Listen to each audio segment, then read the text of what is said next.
Morning student. आज हम discuss करेंगे बायोटेक्नोलॉजी का थर्ड लेक्चर है। अब तक हमने क्या देखा कि हमने जो रिकम्बाइंड डीएनए बनाया था, रिकम्बाइंड डीएनए बनाया था, नहीं कैसे बनाया था? एक प्रोसेस था जो सीक्वेंस, इसको हम लोग ने पैलिंड्रोमिक सीक्वेंस कहा जाए, नहीं वहां पे हम लोग क्या किए थे कि टूल्स एंड टेक्निक का इस्तेमाल किया था। वो था आपका रेस्ट्रिक्शन एंजाइम, वो था आपका पॉलीमरेज, वो टूल्स था आपका लाइगेज, वो टूल्स था आपका वेक्टर्स एंड होस्ट सेल। तो जिस तरह से हमने रिकम्बिनेंट डीएनए बनाया था, किस तरह से स्टिकी साइट को पेस्ट करके, किस तरह से पैरेंटल सीक्वेंस को लेफ्ट से राइट, राइट से लेफ्ट पढ़ेंगे तो दोनों बराबर होगा। वहां मैंने एग्जांपल लिया था मलयालम का। अगर लेफ्ट से राइट पढ़ेंगे और राइट से लेफ्ट पढ़ेंगे, दोनों एक तरह का होगा। 3 to 5 डैश, 5 to 3 डैश। तो वो जो बेस है, अगर लेफ्ट साइड में जहां वो कट मारता है, वही साइड आपका राइट साइड भी कट मारेगा। तो वहां आपने देखा था रिकम्बिनेंट डीएनए बना था। आप जानते हैं कि रिकम्बिनेंट डीएनए का प्रोसेस क्या था? नहीं, सबसे पहले आपने क्या किया था? सबसे पहले आपने किया था आइसोलेशन ऑफ डीएनए। नहीं, हमने डीएनए को आइसोलेट किया था ना। चाहे प्लांट से कर सकते हैं, चाहे एनिमल से कर सकते हैं, चाहे बैक्टीरिया से कर सकते हैं, चाहे फंजाई से कर सकते हैं। आप किसी भी ऑर्गेनिज्म से लेकर के आप डिफरेंट टाइप का प्रोडक्ट्स बना सकते हैं। इंसुलिन बना सकते हैं, फंजाई इंसुलिन बना सकते हैं, वहां पे एंजाइम बना सकते हैं, वहां पे हार्मोन बना सकते हैं। हमने सबसे पहले आइसोलेशन किया था डीएनए का। उसके बाद क्या किए थे? उसके बाद किए थे फ्रेगमेंटेशन ऑफ, हमने इसके बाद क्या था? Fragmentation of DNA. नहीं, डीएनए क्या किए थे? डीएनए का फ्रेगमेंटेशन किए थे। किससे? Restriction nucleus. आपने देखा था ना, रेस्ट्रिक्शन न्यूक्लियस। ये जो बीच में काटता है उसको क्या कहते हैं? Indo nucleus. जो साइड में काटता है उसको क्या कहते हैं? एक्सो न्यूक्लियस। तो वहां पे जो रेस्ट्रिक्शन न्यूक्लियस था, उसका हम क्या किए? फ्रेगमेंटेशन किए। उसके बाद क्या किए? उसके बाद आइसोलेशन ऑफ डिजाइड, नहीं डिजाइड डीएनए। फिर आपने जो प्लाज्मिड बनाया था ना, जो फॉरेन डीएनए से बनाया था, और बैक्टीरिया में जो आप ऐड किया था, तो वो जो डिजाइड डीएनए है उसको क्या कहते हैं? आइसोलेट किया था। चौथा क्या था? चौथा था कि उसको लाइगेशन किया था। नहीं, आपने लाइगेट किया था। इस जो पैलिंड्रोमिक साइट था, वहां लाइगेट स्टिकी साइट को आपने जोड़ा था। तो क्या बना था? ये रिकम्बिनेंट डीएनए था। ये प्रोसेस हुआ था किसका? रिकम्बिनेंट डीएनए का। आप देखना क्या है, आपने तो रिकम्बिनेंट डीएनए बना लिया। आपने रिकम्बिनेंट डीएनए बना लिया। नहीं, तो आपने जो बना लिया रिकम्बिनेंट, तो क्या आपका रिकम्बिनेंट डीएनए बना है कि नहीं बना है? तो क्या करेंगे? आपका रिकम्बिनेंट डीएनए बना भी है कि नहीं बना है, ये आप कैसे पता चलाएंगे? नहीं, आपने बना लिया रिकम्बिनेंट, आपने आइसोलेट कर दिया। जो डिजाइन डीएनए था उसको भी आपने क्या कर दिया? उसको भी आपने क्या कर दिया? उसको आइसोलेट कर दिया। आपने डाल दिया इस किसमें? इस प्लाज्मिड में। प्लाज्मिड वेक्टर्स है, जनरली प्लाज्मिड वेक्टर्स है, बैक्टीरियोफेज वेक्टर है। तो आप इसमें प्लाज्मिड डाल करके आप एक रिकम्बिनेंट डीएनए बन गया। तो आप क्या करेंगे?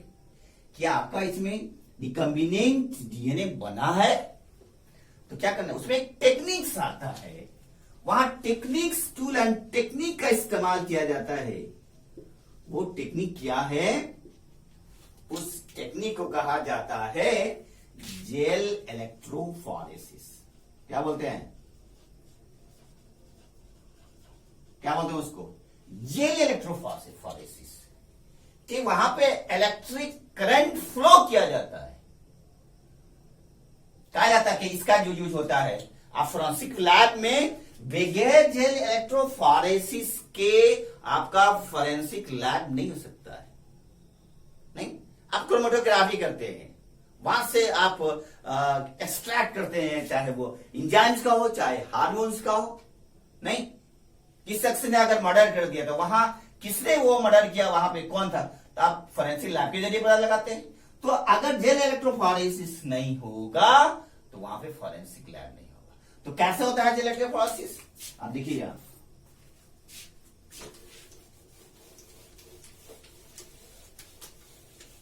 तो आपने जो स्टार्ट किया था कि जब आपने एक ह्यूमन के से इंसुलिन निकाल के एक डीएनए बनाया था, दूसरा जो है दूसरा जो प्लाज्मिड लिया था, नॉर्मल प्लाज्मिड, वहां उस प्लाज्मिड को आपने कट किया था और वहां तीसरा क्या था, आप इस कट लगाने के बाद वहां रिकम्बाइन किया था वो डीएनए, तो रिकम्बिनेंट डीएनए बना था। तो यहां पे जो आप बना रहे हैं ना, रिकम्बिनेंट डीएनए बन गया। ये तीनों प्रोसेस को लिया जाता है। एक जो आपने जिस इंसुलिन का डीएनए लिया वो, जो आपने पहले प्लाज्मिड लिया था वो, और दूसरा जो रिकम्बाइंड डीएनए था उसको लेंगे। कैसे लेंगे, चलिए आप एक टेस्ट ट्यूब लीजिए, एक टेस्ट ट्यूब लीजिए, नहीं, फिर दूसरा टेस्ट ट्यूब लीजिए, फिर एक तीसरा टेस्ट ट्यूब देखिए। आपने क्या बनाया था, पहला ये था, इसमें आपने जो डीएनए था पहला डीएनए डाल दिया, नहीं, दूसरा आपने क्या किया था, जो आपने प्लाज्मिड बनाया था उसको डाल दिया, तीसरा क्या था, जो रिकम्बिनेंट डीएनए। असल आपका क्या है, फोकस क्या है कि आपका रिकम्बिनेंट बना कि नहीं।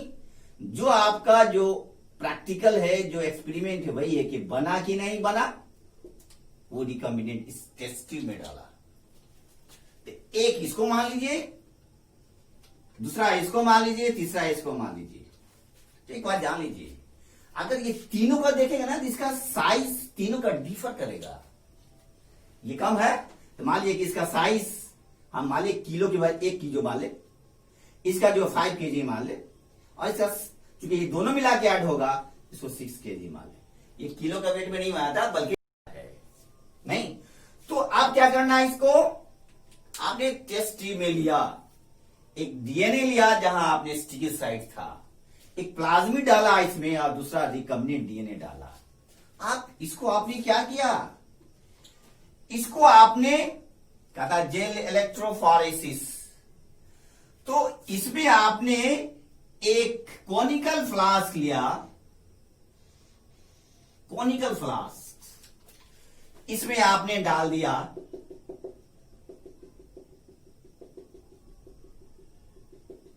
क्या डाला इसमें 100 ग्राम के आसपास आपने एग्रोज जेल डाल दिया, एग्रोज जेल डाल दिया। क्या डाला, एपेक पार्टनर 100 ग्राम नहीं, ये इसमें 100 ग्राम के पास यहां पे आप क्या डाल दिया, यहां पे आपने बफर सॉल्यूशन डाल दिया, बफर सॉल्यूशन डाला।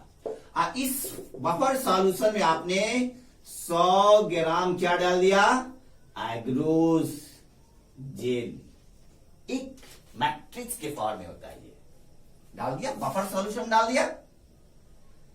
अब क्या करना है इसमें, अब इसके डालने के बाद आप इसने क्या किया, इसको जो है इसको आपने गर्म कर दिया, नहीं, इसको आपने क्या कर दिया, इसको आपने गर्म कर दिया। तो ये जो है, इसको आप जो गर्म करेंगे ना, तो इसको गर्म करने के बाद इसको आप फिर कोल्ड कर लेंगे, ठंडा कर लेंगे। क्या करेंगे, इसको ठंडा कर लेंगे। ठंडा करने के बाद आप एक मोल्ड लेते हैं, एक मोल्ड जो होता है ये कुम्लाई के स्ट्रक्चर होता है, कुम्लाई के स्ट्रक्चर होता है, जो क्या करता है, एक जो है वेल्स का फॉर्मेशन करता है, खांच का फॉर्मेशन करता है। तो यहां आपने डाला ना, डालने के बाद आपने इसको जब बॉईल किया, बॉईल करने के बाद आप इस किस में डाल दिया, एक मोल्ड में डाल दिया। ये मोल्ड में डालने के बाद जब इसे आप इसको डाल दिया, फिर आप इसको ठंडा कर दिया। जैसे ही ठंडा करेंगे ना, तो वहां पे मैट्रिक्स का फॉर्म होगा, मैट्रिक्स के तरह सॉलिडिफाइड स्टेट में आएगा। और फिर निकालने के बाद क्या करेंगे, इसमें जो है इस कॉनिकल फ्लास्क में आप ETBR डाल देंगे। ETBR ये क्या होता है, ये जो ETBR है ना, इथिडियम ब्रोमाइड होता है, इथिडियम ब्रोमाइड होता है, जो एक स्टेन के, जो एक डाइस के फॉर्म में होता है। ये जो आपका जो इथिडियम ब्रोमाइड है, ये कार्सिनोजेनिक होता है। भाई कार्सिनोजेनिक मतलब क्या, ये कैंसरस कॉज करता है। क्योंकि आप ये लैब सेटअप करें कहां, इलेक्ट्रोफॉरेस्ट कहां आप कर रहे हैं, किसमें, ये जो लैब सेटअप किया है फॉरेंसिक लैब में, तो मतलब कि ये जो आप कर रहे हैं ना, तो ये एक डाइस है जो कैंसरस का फॉर्म करता है। थोड़ा सी डाइस पड़ गया ना, तो आपके बॉडी का जो DNA वो डैमेज कर देगा, कैंसर कॉज करेगा। तो ETBR जो है एक डाइस के फॉर्म में आप मिला दिया। मिलाने के बाद आप क्या करेंगे, ये जो आपका स्लैब है, इसमें से आपने क्या डाला था, आपने इसमें डाला था ये सॉल्यूशन ना, जहां आपने बफर सॉल्यूशन लिया था, जहां पे आपने 100 ग्राम हाइड्रोजेल लिया था, इसको आपने ठंडा कर लिया, आप इसको आपने निकाल लिया। नहीं, जैसे आप निकालेंगे ना, ये जो स्लैब है, निकालने के बाद ये स्लैब में क्या होगा, ये एक खांच, एक वेल्स का फॉर्मेशन करेगा। क्या का फॉर्मेशन करेगा, वेल्स का फॉर्मेशन करेगा। नहीं, ये 1 2 3 4 वेल्स का फॉर्मेशन करता है। हमने कितना टेस्ट लिया था, 1 2 3, तो यहां पे 1 2 3, अब चौथा जो वेल्स होता है वो एक इंस्ट्रूमेंट होता है, वो लैडर की तरह वहां इसमें फीड किया जाता है। तो आप क्या देखिएगा, अब देखिए आगे,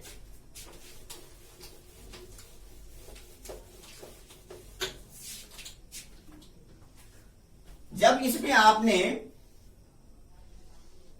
ये कितना वेल्स था, 3 वेल्स, नहीं 1 2 3 या चौथा वेल्स भी होगा। आपने इसमें जो टेस्ट ट्यूब में आपने जो इंसुलिन का DNA लिया था, स्टिकी साइट, उसका टेस्ट ट्यूब, दूसरा आपने लिया था प्लाज्मिड का, उसका टेस्ट ट्यूब, तीसरा आपने जो रिकॉम्बिनेंट DNA बना था उसका टेस्ट ट्यूब, इसको लेकर के आप इसमें क्या कीजिए, डाल दीजिए। डाल दिया, डालने के बाद क्या क्या, इसको जो आप है बफर सॉल्यूशन में डाल दीजिए। जो बफर सॉल्यूशन क्या कहता है, जेल इलेक्ट्रोफोरेसिस, इसमें इलेक्ट्रिक फ्लो करा के ये प्रोसेस, ये जो टेक्निक है, ये जो जेल इलेक्ट्रो जो फोरेसिस क्या है, टेक्निक्स है। इसे आप हार्मोन बना सकते हैं, इसे आप इंसुलिन बना सकते हैं, इसे आप क्या कहते हैं, आप न्यूरो ट्रांसमीटर बना सकते हैं, आप इंजाइम बना सकते हैं। सिर्फ एक प्रोसेस के लिए नहीं है, कहा ना कि बगैर जेल इलेक्ट्रोफोरेसिस के फॉरेंसिक लैब इनकम्प्लीट होता है। तो आप क्या करेंगे, यहां पे आपने डाल दिया ना, डाल दिया, यहां पे क्या किया, यहां पे इलेक्ट्रोड फ्लो कराए, एक पॉजिटिव चार्ज, एक निगेटिव चार्ज, दूसरा पॉजिटिव चार्ज। आपने इसमें DNA का सॉल्यूशन डाला था ना, आप जानते हैं कि DNA जो होता है ऑलवेज निगेटिव चार्ज होता है, और जो निगेटिव चार्ज होगा वो कहां जाएगा, पॉजिटिव चार्ज की ओर। आपने इसमें डीएनए का साथ डाला ना, तो ये जैसे पास करेगा तो ये फ्लो करेगा, किसकी ओर जाएगा? पॉजिटिव की ओर जाएगा। क्या कंसेप्ट यहां एक चीज ली, जैसे आप करेंगे ना तो दूसरा लास्ट जो स्टेप है, जो लास्ट स्टेप है, आप सीधा कर लीजिए इसको। आप यहां देख लीजिए, ये साइड है ना, ये जो साइड है, आप इसको ये साइड देख लीजिए। आपने पहला में क्या डाला था, मतलब ये कितना वेल्स है? 4। एक में आपने डीएनए का सॉल्यूशन डाला, डीएनए का वो डाला था, दूसरा प्लाज्मिड डाला, तीसरा क्या था जो जिसको आपको टेस्ट करना है, जिसको आपको बनाना है। आपने प्लाज्मिड बना लिया ना, ये जो रिकॉम्बिनेशन, ये जो प्लाज्मिड जो है, जो आप रिकम्बाइन करके जो प्लाज्मिड जो बनाया है, वो बना भी हुआ है कि नहीं, टेस्ट करना है। आप इस प्रोसेस के जरिए बनाना है, तब जाकर के आपका डीएनए का क्या फ्रैगमेंट्स तैयार होगा। तो जैसे इसमें डालेंगे, जैसे ये पॉजिटिव निगेटिव की ओर जाएगा ना, तो आप जानते हैं जो छोटी चीज होती है, छोटा होल होता है ना, तो छोटी चीज दूर जाती है, नहीं कहा जाता है। जैसे ये आप इलेक्ट्रिक फ्लो कर रहा है निगेटिव चार्ज, तो जैसे होगा इसका एक बैंड बनता है, बैंड, तो इसका स्पेस कम होता है, तो छोटी चीज ज्यादा पहले जाएगा। दूसरा जो आपका दूसरा जो ये था, उसका भी जो बैंड यहां पे होगा। तीसरा आपको जानना है, तीसरा ही ना आपको बनाना है, ये आप तीसरा क्या बनाना है, ये जो आप रिकॉम्बिनेंट डीएनए बनाना है, तो ये बना है कि नहीं बना है। तो अगर ये 2 बैंड बनेगा तो समझिए कि आपका ये जो टेक्निक है वो फेल कर गया, सक्सेस नहीं हुआ। जहां 2 बैंड बनेगा, समझिए कि आपका जेल इलेक्ट्रोफोरेसिस का जो प्रोसेस है, जो लैब में आप इसको प्रिपेयर कर रहे हैं, वो क्या हुआ? इनकम्प्लीट होगा। अगर जहां पे 1 बैंड बनेगा, समझिए कि आपका डीएनए फ्रैगमेंट्स बन गया। तो आपका ये जो प्रोसेस है वो आपका सेटअप कर गया। और तीसरा क्या है? तीसरा है आपका, चौथा जो है वो है लैडर। यहां लैडर मिलता है, आप जाएंगे ना वहां, जब जेल इलेक्ट्रोफोरेसिस का जो आप एक्सपेरिमेंट करेंगे फॉरेंसिक लैब में, तो वहां लैडर दिया जाता है। लैडर वहां शो करता है उसके शेप एंड साइज का। क्या चीज का? शेप एंड साइज का। तो जैसे कहा जाएगा, अगर 100 kb होगा किलो बेस पेयर, तो हजारों हजार बेस पेयर का फॉर्मेशन होता है। अब ये चीज जान लीजिए, जहां आपने इथिलियम ब्रोमाइड का इस्तेमाल किया था, जो एक डाइज के फॉर्म में होता है, जो कार्सिनोजेनिक होता है, जो कैंसरस कॉज करता है, उसी तरह यहां पे यूवी रेज का भी हम ट्रांसमिट किया जाता है, फ्लो किया जाता है। अल्ट्रावायलेट रे को भी प्रवाह किया जाता है। क्यों? यूवी रे, ये यूवी रे जो है अल्ट्रावायलेट का प्रवाह किया जाता है, यूवी रे आपके बॉडी में पड़ेगा ना, वो भी क्या होगा? वो भी कैंसरस कॉज करता है। एक बात जान लीजिए, ये दोनों कैंसरस कर सकता है। अगर आपके बॉडी में पड़ेगा तो आपका डीएनए क्या होगा? आपका जो बॉडी का जो डीएनए वो डैमेज हो जाएगा। तो कहने मतलब यूवी रे क्या करता है? ये जो आपका जो बैंड बनता है ना, डीएनए का जो बैंड बनता है, जिनका जो फ्रैगमेंट बनता है, उसको क्या करता है? उसको मतलब यह है कि आप नेकेड विजन से हम नहीं देख सकते हैं, जब तक अल्ट्रावायलेट नहीं डालेंगे। जैसे डालेंगे, जो कि इथिलियम ब्रोमाइड रहता है, वहां उसका डाई जो होता है वो कलर कैसा होता है? ऑरेंज, उस कलर का ऑरेंज कलर का होता है। तो जैसे आप वो यूवी रेज पड़ता है, एक बैंड बन जाता है, जिससे ये साबित होता है कि वहां पे डीएनए का फ्रैगमेंट्स बन गया। नहीं, बैंड तो बन गया। आप उसको क्या करना? काट के अलग कर लीजिए, काट के आप उसको स्टोर कर लीजिए। जो काटने का जो ये आता है, जेल एक्सट्रैक्शन किट्स आता है, जिसकी जो आप काट कर क्या करेंगे? उसको अलग करेंगे। तो ये प्रोसेस है जेल इलेक्ट्रोफोरेसिस, कि ये चेक करना है कि आपने जो रिकम्बाइंड डीएनए बना भी है कि नहीं बना है। ये डिफरेंट प्रोसेस के जरिए, ये डिफरेंट जो प्रोसेस है उसके जरिए ये प्रूफ करता है। अगर यहां डीएनए का बैंड बना तो आपका डीएनए का फ्रेगमेंट्स हो गया, डीएनए रिकॉम्बिनेंट हो गया, उसको निकालिए और निकालने के बाद इसको आप अप्लाई कर सकते हैं। मतलब है कि एक जगह से दूसरी जगह अप्लाई कर सकते हैं, आप बैक्टीरिया में अप्लाई कर सकते हैं, आप इंसुलिन बना सकते हैं, आप इंजाइम बना सकते हैं, आप हार्मोन बना सकते हैं। इस तरह से बना करके आप इसको आप अप्लाई करते हैं, तब जाकर के आपका क्या होता है, ये प्रोडक्ट, इस प्रोडक्ट का फॉर्मेशन होता है और जिस प्रोडक्ट के थ्रू आप इसको मार्केट में डालते हैं। तो ये जेल इलेक्ट्रोफोरेसिस है। नेक्स्ट लेक्चर में हम डिस्कस करेंगे कॉलोनी फैक्टर। तो क्या देखा हम इसमें, अब तक जो हम देखा कि इसमें जो आपने जिस बैक्टीरिया के जरिए प्लाज्मिड का यूज किया था, एक नॉर्मल प्लाज्मिड से आपने रिकॉम्बिनेंट डीएनए बनाया, वो नॉर्मल प्लाज्मिड से जो रिकॉम्बिनेंट डीएनए का फॉर्मेशन आया, किस तरह से फॉरेन डीएनए को आपने वेक्टर के जरिए, कैरियर के जरिए क्या क्या ले जा करके अब प्लाज्मिड में डाला और प्लाज्मिड क्या हुआ, प्लाज्मिड से रिकम्बाइंड डीएनए बना। तो एक ये जो है ये टेक्निक, ये टेक्निक प्रूफ करता है कि ये आपका रिकम्बिनेंट डीएनए का फॉर्मेशन हो गया। नेक्स्ट लेक्चर में हम कॉलोनी फैक्टर्स डिस्कस करेंगे। Thank you.